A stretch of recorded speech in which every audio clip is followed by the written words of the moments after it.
하나님의 말씀 호세아서 5장 4절부터 먼저 읽고요. 5장 4절이 있습니다. 제가 읽겠습니다.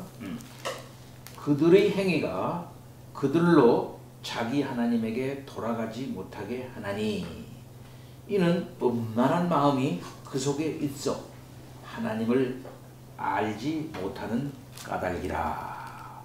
4장 6절을 봅니다.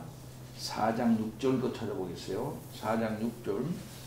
내 백성이 지식이 없으므로 망하는도다. 내가 지식을 버렸으니 나도 너를 버려 내 제사장이 되지 못하게 할 것이요 내가 내 하나님의 율법을 잊었으니 나도 내 자녀들을 잊어버리리라. 6장 3절을 읽습니다. 6장 3절.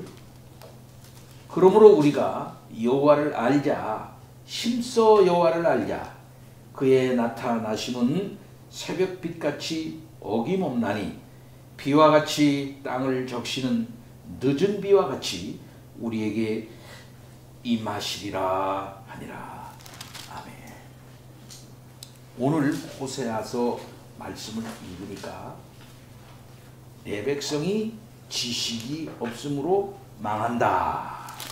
그렇게 말씀을 하고 또 그 지식을 뒷부분에서 말하기를 4장 6절에 내 하나님의 율법을 잊었다 그랬습니다. 그러니까 지식이 없는 상태는 뭐냐 하면 하나님의 율법을 잊은 상태다. 이렇게 4장 6절만을 근거로 해서도 말할 수 있겠습니다. 그러니까 하나님의 율법을 잊은 것이나 지식이 없는 것과 없는 것은 내용이 같은 것이다 라고 호세아는 말하고 있는 것이고, 그 결과로 말미암아 그들이 더러워져서 음행하게 되었고 결국은 그들 마음 가운데 에서 하나님께로 돌아가지 못할 정도로 되어버리고 말았다 라고 말하고 있습니다. 그렇기 때문에 호세아는 우리가 여호와께로 돌아가자 라고 말하면서 결국은 하나님을 알자, 하나님을 알자 이렇게 말하고 있는 것을 볼 수 있습니다. 자, 그러면은 하나님을 알아야 되겠다 하는데, 하나님을 안다는 것은 하나님의 율법, 다른 말로 말하면 하나님의 법질서, 하나님이 내려주시는 이 하늘의 질서를 마음에 온전히 품고 하나님과 언약적 정상관계로 돌아가지 않으면 안 된다라고 말하는 것입니다. 그러면 하나님과의 언약적 정상관계로 돌아갈 수 있느냐? 스스로 그건 돌이킬 수가 없다라고 호세아서는 말하고 있는 것이지요. 그러니까 그들의 행위가 그들로 자기 하나님께로 돌아가지 못하게 하나니, 왜냐하면 음란한 마음이 그 속에 있어 하나님을 알지 못하는 까닭이라 그랬다 이 말이에요. 그러니 그 하나님을 알지 못하는 그 상태의 심각함은 결국 스스로 하나님께 돌아갈 수가 없다. 곧 언약적인 정상관계로 돌아갈 수가 없게끔 만들어 놓은 상태가 돼버리고 말았다는 거예요. 이거 어떻게 하면 좋냐 이 말이죠. 네, 어떻게 하면 좋냐. 이 국면에 대해서 호세아는 얘기를 하는 겁니다. 그럼 어떻게 이 백성을 하나님께로 돌이킬 수 있겠느냐. 여기에 하나님이 적극적으로 개입해서 그 백성들을 고치려고 하시는 그런 역사가 이 호세아서의 주요 메시지다 이렇게 말할 수가 있겠죠. 그러면 알자란 말은 뭐냐? 알자, 하나님을 알자, 지식이 없는 상태. 이건 뭐냐면 국어책을 못 읽고 뭐 영어 뭐 많이 못하고 그 다음에는 세계 정세를 잘 알지를 못하고 뭐 이걸 말하는 게 아니에요. 하나님의 율법을 말하고 있는 거거든요. 곧 하나님의 율법을 모르는 상태가 지식이 없는 상태다 이 말이에요. 한마디로 말해서 이것은 하나님과 맺은 옛언약으로부터, 지금의 우리는 새 언약이죠. 옛언약 상태로부터 그들이 떨어져 나가 하나님의 계명을 다 까먹을 뿐만 아니라 하나님의 계명대로 살지를 않는 그런 마음 상태로 돼버리고 마른 상태가 무지 상태라. 이게 무지 상태라. 성경이 말하는 무지 상태는 바로 이는 무지 상태라로 말합니다. 이게 바로 무지한 상태고 지식이 없는 상태다 이거죠. 바로 이것이 하나님을 알지 못하는 상태다 이겁니다. 자, 그럼 이런 알지 못하는 상태, 이것이 뭐냐 이 말. 이거는 그러니까 하나님을 온전히 이제는 알아야 되겠는데, 그 하나님을 안다는 것은 하나님의 율법이 말하고 있는 바가 뭐며, 하나님의 율법 질서가 뭐며, 하나님의 곧 언약 질서가 어떤 것인가 하는 사실을 확실하게 알고 그것을 그 상태로 돌아가서 하나님, 우리 하나님, 언약의 하나님, 우리들과 함께 하시는 하나님, 여호와 하나님, 곧 하나님과 언약적 정상관계로 돌아가가지고 하나님을 온전히 경외하고 하나님을 온전히 바라고 믿고 의지하는 상태. 이 상태가 무슨 상태냐면 유식한 상태라는, 성경이 말하는 아주 유식한 상태. 곧 하나님과 정상적 관계를 맺는 상태를 성경은 무슨 상태로 말하냐면 유식한 상태, 지혜로운 상태다. 이런 걸 말하는 거거든요. 그러니까 하나님과의 언약적 정상관계의 상태로 돌아가야 한다는 것을 말하고 있는 것입니다. 이런 상태가 아닌 상태가 무슨 상태냐면 무지 상태다. 무지 상태. 이 무지 상태는 음란한 상태이고, 이 상태는 하나님과 정상관계를 맺지 못하게 되니까 세상으로 나간 상태고, 세상과 적극적 관계를 맺은 상태예요. 이 상태를 성경은 우상숭배하는 상태다 이렇게 말하거든요. 이 상태를 행음하는 상태다, 음란한 상태다 이렇게 말하고 있는 겁니다. 이걸 잘 알아야 돼요.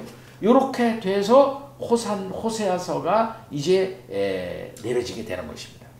자, 그래서 하나님께서는 이 상태를 하나님이 안타깝게 생각을 해가지고 호세아를 보내고, 호세아를 통해서 하나님의 마음을 이제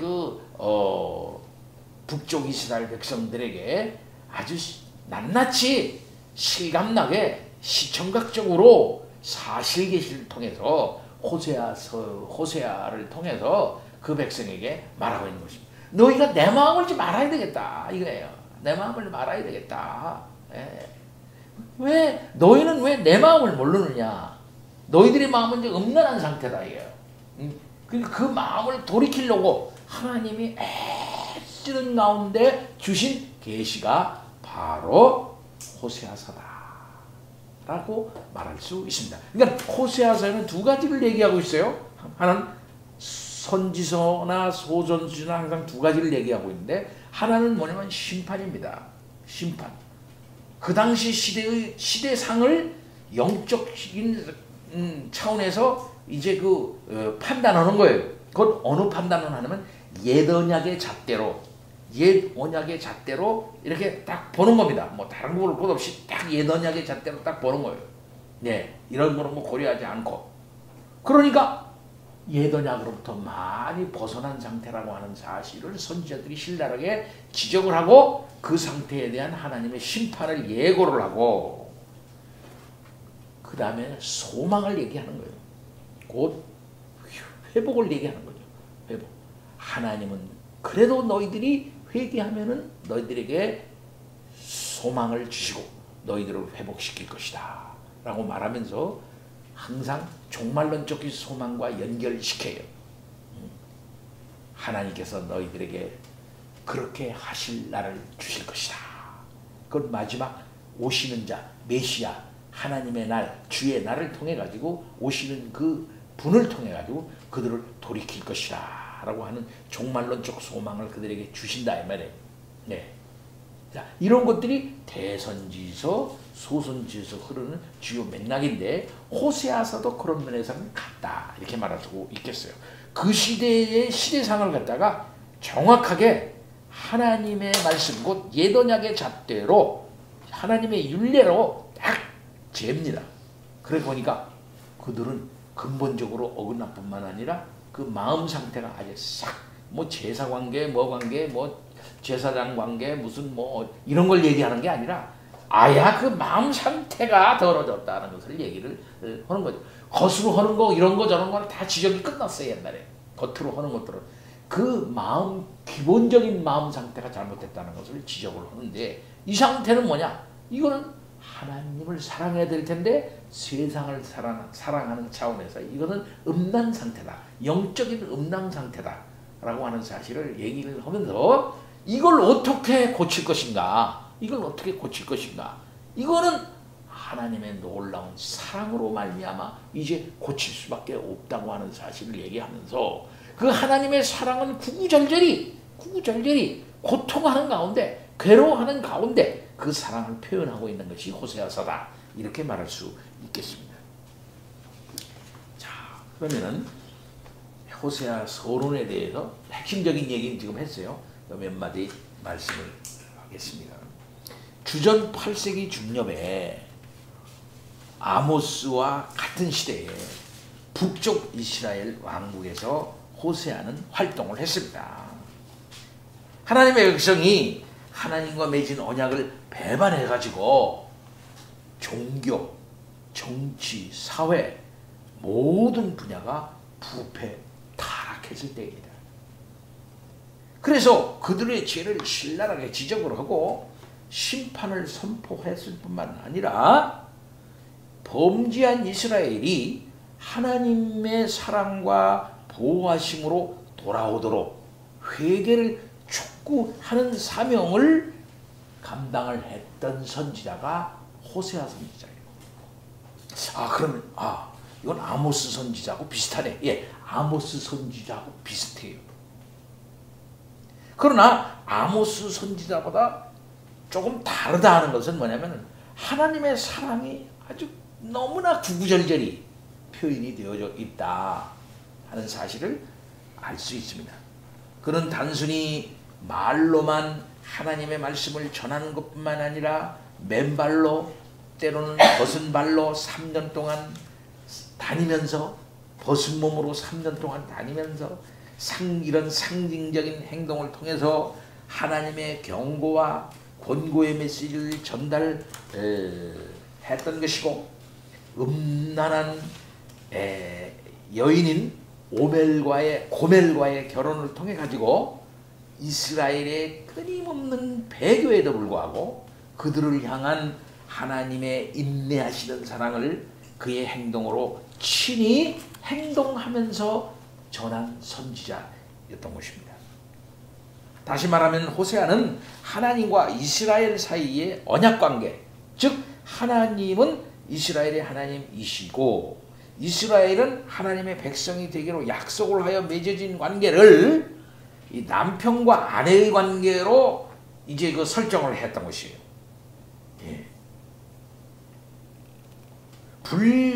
이게 음란한 여인 이 고멜은 남편 되신 하나님을 버리고 다른 신 바벨을 따라가는 백성이었던 것입니다. 상징이. 그러니까 호세아가 보았던 이스라엘 곧 아내의 모습은 하나님의 아내인 이스라엘의 모습은 하나님인 남편을 버리고 다른 신과 음행을 범하는 바로 그 음녀의 모습, 바로 그런 모습이었다 이 말씀입니다.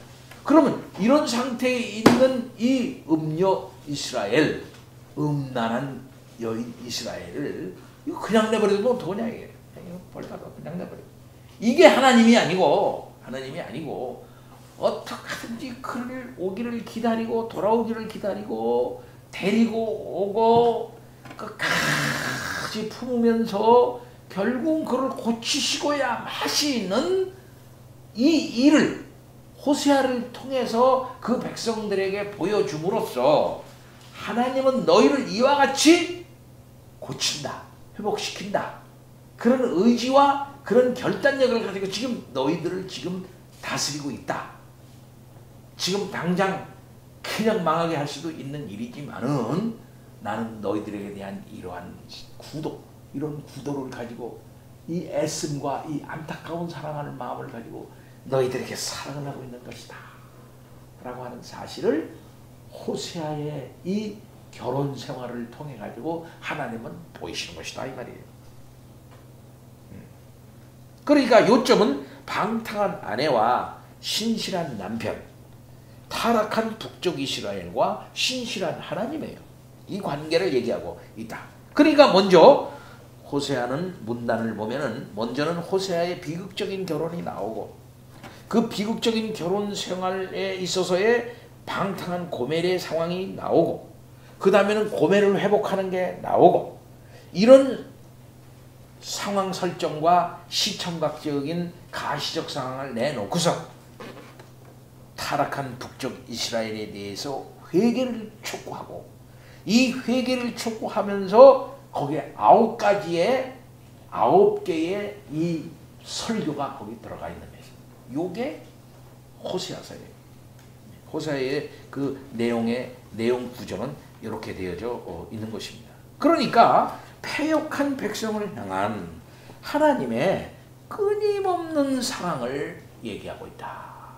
그래서 이 성경 말씀을 읽을 때마다 야, 이 하나님의 사랑이 참 이와 같구나. 우리 같으면 뭐 한두 번 그렇게 해보고 말고 그냥 버려버리고 말고 어떤 경우는 이럴 수는 없지. 어떻게 이럴 수가 있나? 하고서 칼 자르듯이 두부 자르듯이 쫙 잘라버리고 말 것 같은데 하나님은 그런 분이 아니로구나. 하나님의 이 신실하신 사랑, 자기 백성에 대한 끊임없는 이 어쩌면은 원사이드한 일방적인 사랑을 하나님께서는 하시는구나. 아, 하나님은 나에게도 그러한 사랑을 베풀어 주시는 게로구나 하는 이 사실을 확실하게 깨닫도록 하신다 이 말씀입니다. 이 기간은 언제냐면은 장소는 북왕국 이스라엘이고 그 기간은 BC 755년에서 723년경 약 30년 정도의 기간이라 이렇게 말할 수가 있겠습니다. 저자는 호세아입니다.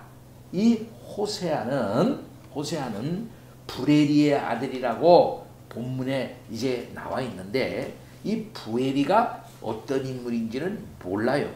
예.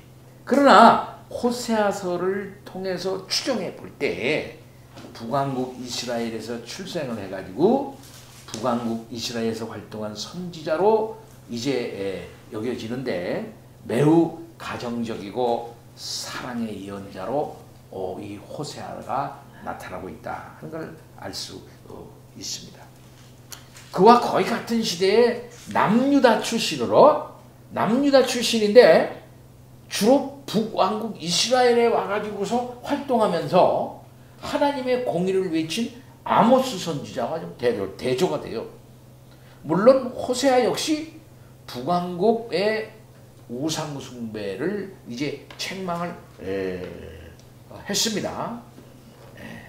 그러나 역시 북왕국 이스라엘을 향한 그의 사랑의 발로가 아주 잘 나타나 있다 이렇게 말할 수가 있겠습니다.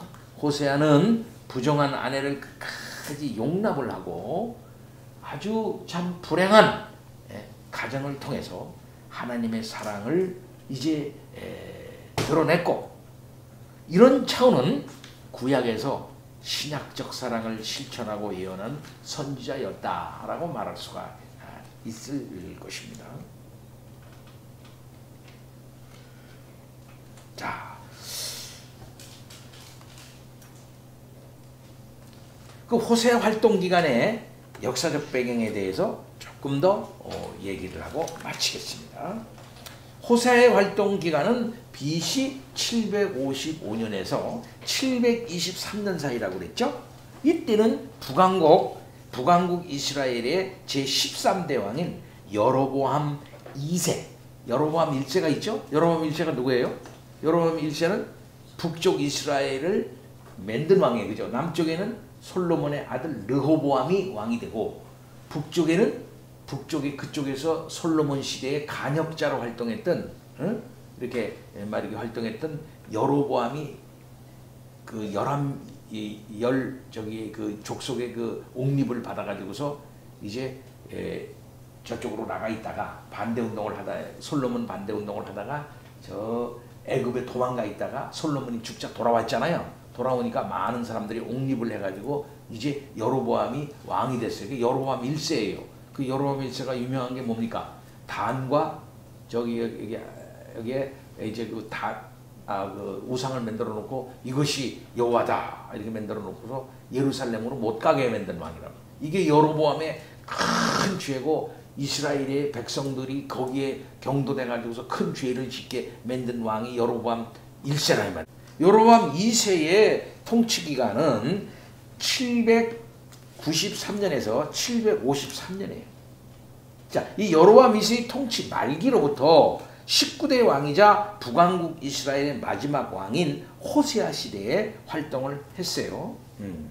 자, 당시 왕이었던 여로보암 2세는 북왕국 창건 이래 가장 괄목할 만한 정치적, 경제적 부흥을 이룬 그런 왕이었다고 할 수가 있겠습니다. 그는 신흥 강대국인 저 북쪽의 아수르의 공격으로 국력이 극도로 쇠약해진 이 아람, 수리아는 아수르가 있잖아요. 북방 이스라엘이 있잖아요. 그 사이에 아람이 있는 거예요. 요게 수리아입니다. 그래서 그 수리아를 공격을 해가지고 여로보암 2세가 수도 다메섹을 포함을 해가지고 약속의 땅인 가나안 북쪽 경계지인 하맛 어구에서 남쪽 아라바 곧 여매 사해예요. 사해까지 그 영토를 확장했어요. 이것이 열왕기하 14장 25절로부터 27절에 나와요. 뿐만 아니라 당시 교역의 동서교역의 중심지가 다메섹에 지금 다마스커스입니다. 다마스커스. 이 다마스커스가 지금도 굉장히 중요한 도시 아니에요? 고대 중요한 도시 중에 하나가 이 다메섹인데 동서교역의 중심지였던 이 다메섹에서의 교역을 통해서 엄청난 경제적 변형을 이루었어요. 그러나 이와 같은 정치적, 경제적 번영은 북왕국 백성들로 하여금 물질 만능주의와 현세지향적인 세속적 이기심에 따른 극심한 종교적 도덕적 타락을 불러왔던 것입니다. 예, 어느 나라나 마찬가지예요. 돈이 많이 생기면 도덕적 타락이 생기고 있는 자들이 타락하고 빈익빈 부익부 현상이 생긴과 동시에 아주 사회가 음란해지거든요. 우리나라가 그래 왔던 거예요. 지금 그런 모습들이 뭐 전에도 마찬가지지만 나타나는 거예요. 그래서 왜 이게 재벌 2세들이 왜 마약에 취하나? 재벌 3세, 4세 이런 애들이 마약을 취하고 뭐 다 그런 것들이 이 기득권자들의 도덕적 해악이고 모든 있는 자들이 자기네가 가지고 있는 모든 기득권을 이용을 해가지고 그냥 대물림하고 부를 대물림하고 그다음에 그 기득권의 요소를 다 이용을 해가지고 별짓을 다 한다 이 말이죠. 그러니까 다른 사람들은 거기에 대한 박탈감이 상대적 박탈감이 있기 때문에 난리를 치는 것도 사실입니다. 자, 호세아는 여로보암 2세 통치 말기 즉 북왕국의 이 종교적 도덕적 타락에 극에 달했을 무렵부터 활동하기 시작을 했어요. 이때는 호세아보다 조금 앞서서 북왕국에서 활동한 아모스 선지자가 경고한 대로 아모스 선지자가 북왕국의 남쪽 사람인데 북왕국에 와서 했다 그랬잖아요. 그게 아주 신랄하게 그 아모스가 그 이스라엘의 그 문제를 공격을 했거든요. 예? 자, 이런 아모스의 그 경고한 대로 하나님의 심판에 의한 북왕국 멸망의 징조가 점점 분명하게 드러나기 시작했던 때였다. 이게. 멸망의 징조가 드러나기 시작했다. 네. 이 멸망의 징조가 드러날 때에 하나님이 쓰시는 계시 방법은 뭐냐? 오랄 프로페트. 이 오랄 프로페트, 이제 말로 하시는 계시잖아요. 말로 하시는 계시 이것만 쓰는 게 아니야. 말로 안 통해. 이 말을 안 통하니까 무슨 계시를 통합니까? 사건 계시, 상징 계시, 시청각적 계시를 써요. 하나님께서. 이 시청각적 계시 중에서 가장 강력한 계시를 뭐겠습니까? 그건 뭡니까? 그 강력한 계시 중에 하나가 뭐냐면, 아니 선지자가 말이야, 어? 선지자가 저런 음란한 여자하고 결혼을 해? 어? 선지자가 저렇게 음란한 아들과 딸을 가정, 선지자의 가정이 저게 뭐야 저거? 예. 선지자의 아내가 왜 저래? 근데 그 선지자가 그런 음란한 아내를 갖다 그냥 내버려 두지 않고, 그럼 내팽개치지 않고 그 음란한 여인을 찾아서 이스라엘의 예루살렘의 아니 그쪽 북쪽 이스라엘의 도시의 골목골목을 헤매는 거야. 자기 아내를 찾으려고. 막 어디를 찾게 사창구를 찾는 거예요. 사창구를 찾아 다니면서 제 아내를 찾아보고. 그럼 많은 사람들이 아이고 저게 뭐 저딴 꼴을 하고 있어. 욕을 먹을 수밖에 없는 상황이, 그걸 빗대가지고 얘기를 하는 거예요. 그걸 빗대가지고서 하나님의 사랑이 이와 같다. 이와 같던 것이야. 깨달아라. 라고 하는 사건 계시, 시청각적 계시, 어떤 상황 계시를 통해서 말씀을 주시는 것이다. 이 말씀입니다. 예. 결국은 이제 팔레스타인 북쪽 지역을 군사적으로 완전 평정한 아수르 제국이 말이죠. 밑으로 내려오는 겁니다. 밑으로 내려와서 1차 침략, 2차 침략, 3차 침략이 이루어져요. 그래서 BC 748년에는 아스루 왕 불이 1차로 침범을 하고, 그리고 733년에는 디글랏빌레셀, 유명하죠? 디글랏빌레셀 3세가 제2차로, 그리고 724년에서 722년 내 3년 동안에는 살만에셀 5세가 살곤 2세가 둘입니다. 살만에셀 5세와 살곤 2세가 3차 공격을 해옴으로써 드디어 북왕국은 완전히 멸망하게 되는 것입니다.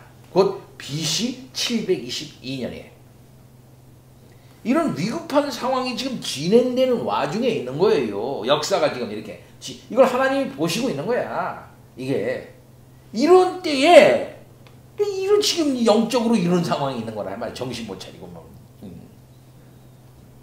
이 위급한 상황이 진행되고 있는 와중에 말이야. 북왕국의 지도자들과 일반 백성들 모두는 이 위기가 하나님의 심판으로 말미암았다는 사실을 인식하지를 못하고 있는 거예요. 예. 자신의 패역한 행위를 버리고 빨리 하나님께로 수부라는 것은 수부 그러거든요. 이 유명한 말이에요. 이 수부하라. 이거는 이 선지자들이 제일 많이 쓰는 말은 회개하라, 돌아와라, 돌이키라는 말입니다. 수부 하나님께로 돌아오기는커녕 오히려 그런 죄악을 더욱 일삼는 거야. 특히 정치 지도자들, 특히 종교 지도자들이 더해 지도자들이 더 온다 이게요. 죄를 회개하고 하나님을 의뢰하기보다는 외교만 잘하면 되지 뭐. 외교로 해도 외교만 잘하면 돼 하고 두 강대국인 아수르와 남쪽에 있는 강대국인 애굽 사이를 왔다 갔다 하면서 이쪽에다 뇌물 바치고 또 저쪽에다 뇌물 바치고 이렇게 해서 그들의 환심을 사가지고 이 국가적인 멸망만큼은 면해보려고 가진애를 썼단 거예요. 또한 일반 백성들은 이런 상황에 일신상의 안일만을 위해서 수단과 방법을 가리지 않고 재물을 축적을 합니다. 복을 얻기 위해서는 이제 소용없어. 이 가나안의 신인 바알 숭배해야 돼. 안 돼. 하나님의 신은 이제 운을 당한 것 같아. 이렇게 했는지 바알 신 숭배가 아주 극도에 달아요. 바알 신은 물신신이거든요. 물신신. 바알 신은 생산의 신이야, 축축의 신이에요. 쾌락의 신이야. 바알 신 숭배라. 그러니까 자기네들의 이 마음하고 딱 맞아떨어지는 거예요. 물론 이방 강대국의 각종 우상들을 들여와 가지고 여호와 하나님과 겸하여 섬기는 가증한 우상 행위를 서슴지 않았던 것입니다. 더구나 종교 지도자들은 정치 지도자들과 결탁함과 아울러 이러한 영적 상태를 날카롭게 하나님의 말씀으로 지적을 하고 깨우치고 책망하기보다는 자기네들도 그런 쾌락에 빠지고 그러므로 말미암아 도덕적인 권위, 종교적 권위를 상실하고 말았다 이거예요. 한층 더 자신들도 거기에 동참해가지고 더 큰 죄악을 조장하기까지 했다 이거예요. 그러니까 이것은 총체적 부패상이야. 총체적인 부패상. 북왕국 이스라엘의 이 총체적인 부패상 앞에서 호세아는 하나님의 최종적인 심판을 받고 멸망할 수밖에 없다는 사실을 경고함으로써 북쪽 이스라엘 백성의 회개를 촉구하고자 이에 대한 예언을 선포하고 오늘 이 호세아서를 기록해서 전했던 것입니다. 호세아는 아모스와는 달리 이스라엘의 끊임없는 패역에도 불구하고 회개하고 돌아오기만 하면은 즉시 용서하시는 하나님의 이 무조건적이며 절대적인 사랑을 더 많이 강조했어요.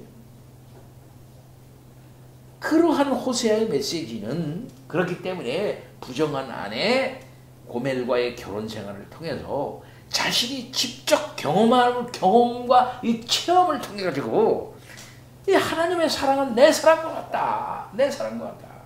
내가 고멜에 대해서 그렇게 하지 않지 않느냐. 고멜, 이 더러운 고멜을 어떻게 품고 품어가지고 어떻게 회복시키려고 하고 이렇게 이런 그런 너희도 보지 않느냐. 이런 것을 이스라엘 백성들에게 보여줌으로써 하나님은 이와 같다. 하는 사실을 설득력 있게 얘기하고 있습니다. 이와 같은 이 본문의 메시지는 오늘날 우상숭배에 빠져 있고 곧 하나님 제일주의를 안 나가고 항상 하나님을 이용하려고 하고 결국 하나님도 내 멋대로 안 하고 하나님도 나를 도와주지 않으면 하나님도 나의 쾌락과 나의 성공과 나의 모든 것에 좀 순작용하듯이 이렇게 좀 도와주지 않으면 하나님도 항상 뒷전으로 미루고 있는 오늘날의 이 세속적 그리스도인들 웰빙만 말하는 거예요. 웰빙은 최대의 가치로 생각하고 있는 이 현대 그리스도인들. 요 웰빙 사상은 기독교 사상이 아니에요. 요게 세상적 사상이에요. 하나님 없는 건전하고 온전한 삶, 행복한 삶을 누리려고 하는 거예요. 요게 들어온 거예요. 그 하나님을 이용하여 웰빙하려고 하는 거예요. 그 하나님이 목적이 아니라 하나님은 거기서 뭐가 되냐면 수단이 되는 거야. 이런 상태에 빠져가지고 결국은 물질주의와 편의주의와 쾌락주의에 빠져 있는 현대 그리스도인들에게 대해서 호세아는 뭐라고 말하는 것입니까? 심판을 얘기하는 거야 먼저. 그렇게 하셔도 되겠냐. 그러니까 이 메시지는 이 세속주의와 물질주의와 현대적 편의주의에 빠져 있는 이 세계 크리스텐덤, 이 그리스도 세계, 이 그리스도의 이 세계에 대하여 오늘날 강력한 메시지를 지금 전하고 있는 겁니다. 돌아와라, 회개하라. 여호와를 알아야 된다. 여호와를 알아야 된다. 너희들은 영적으로 지금 심각한 무지 상태에 빠져 있다. 라고 지금 얘기하고 있는 것입니다. 우리가 호세아서를 읽으면서 이와 같은 하나님의 구구절절한 사랑의 마음을 깨닫고 나가야 할 것입니다. 다음 줄부터는 이제 1장서부터 그 하나님의 메시지를 강해설로 읽어나가게 할 것입니다.